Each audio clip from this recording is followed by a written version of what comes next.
All right, here we go. Tuesday, June 5th, Sportsbit betting inside today, SBRpicks.com. I'm at Real Sportsbit.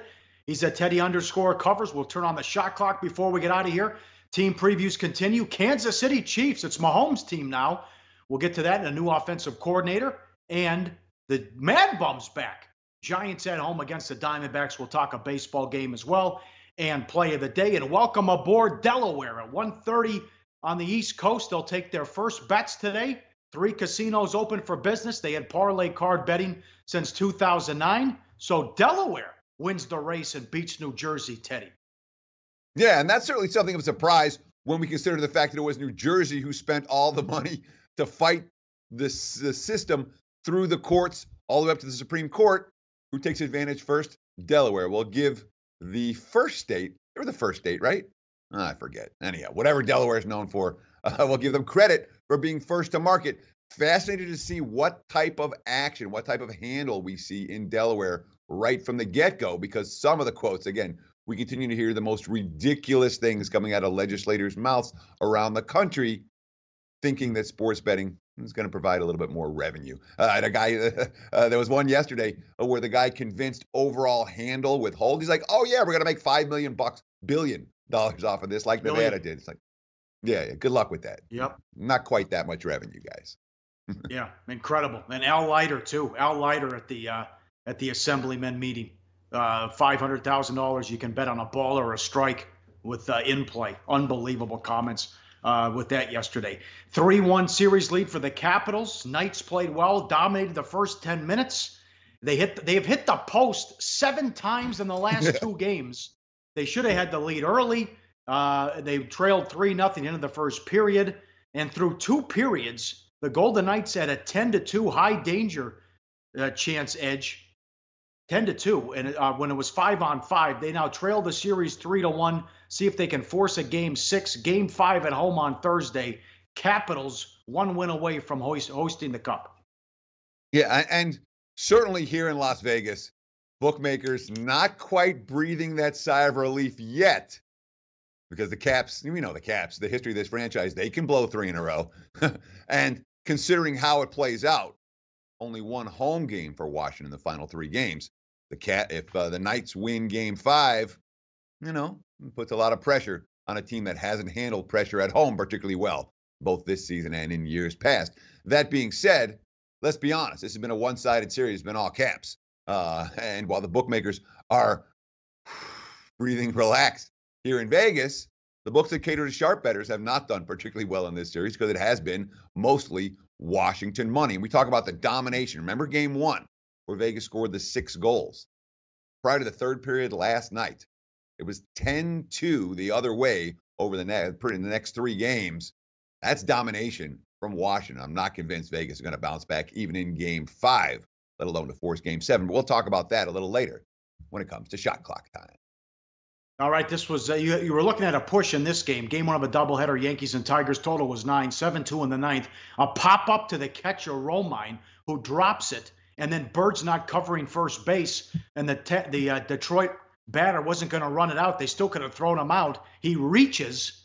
Instead of 2 outs and nobody on, it leads to a rally and a couple runs, puts it over the total. They also had to burn Chapman in that game as Severino wins again, number 1 in ROI, and the Yankees cover a big run line. The run line again and cover up big numbers. They went up from 270 to 310 and win game 1 of a doubleheader. They've had 7 games postponed, so a lot of doubleheaders coming up for the Yankees. They win 7-4. Tough. You couldn't get the push. Tough beat and bad for the books. Oh, that's brutal. Hey, catch a pop-up. Come on, catcher, you can do it. Somebody cover first base, please. I got the total in this game.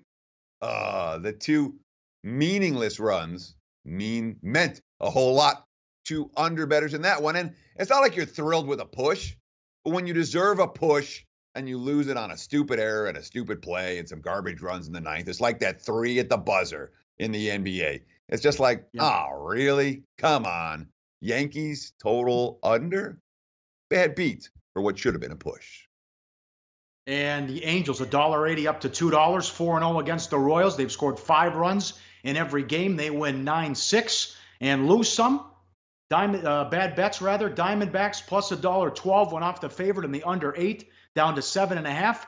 blitzed in San Francisco 10-3, a 7 spot in the fourth for the Giants, who are now at 500. Yeah, I was really surprised to see all the Arizona money coming in that ballgame. San Fran's playing better baseball. Arizona's just come off a successful couple of series at home against bottom feeders. They beat up Miami and Cincy to snap an extended stretch of futility. To see the money come for Arizona there yesterday and the under money, I didn't see either one. It was good for my pockets.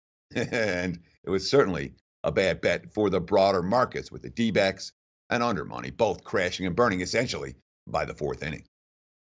Bad for the casinos in Las Vegas. World Series of Poker at the Rio. That means these degenerate gamblers are in town having a good time. Once they get felted at the poker table, they're going into the high-limit slots.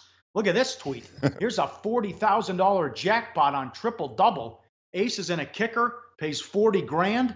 He's playing $50 fully loaded, $10 on the video poker. And another one, how about a $200,000 royal flush, also tweeted out by @PokerNews on Twitter, as $250 a push that guy's playing per spin, per push in video poker, and it's the royal flush for $200,000 as he wanted the cash. So some big jackpots in the high limits with what's going on here with the World Series of Poker, having a good time at the Rio. Back in the day, we used to go to the Rio when we wanted to get our diamond, be in the Diamond Club and get the membership upgraded for the Caesars/Harris property. We would go to the MGM, to the high limit room, high limit slot machine room, and play that $25. I think I forget if it was a $25 or a $10. It's been a few years. No, it was $5. It was $5 a spin. It was $5 a game, $25 a spin that we would play I'm saying we, being like I'm a video poker expert. Me and my friends who are video poker experts would go there. We'd all get Diamond Club cards and be able to take advantage of all of the amenities at the properties for a full year. But they took the good machines out. Maybe they put some back in. Obviously, they're cashing out the 4 aces and the Royals at these type of prices. But no question, when the World Series of Poker is in town, the video poker machines at the Rio tend to get a lot of play. $250 a push is just stupid. A flush, straight, and full house, all taxable. Mercy. Like the show? Help us keep the lights on. Please make sure to comment, share, and subscribe to all the Sportsbook Review videos. Thanks so much. Best of luck. Enjoy the game.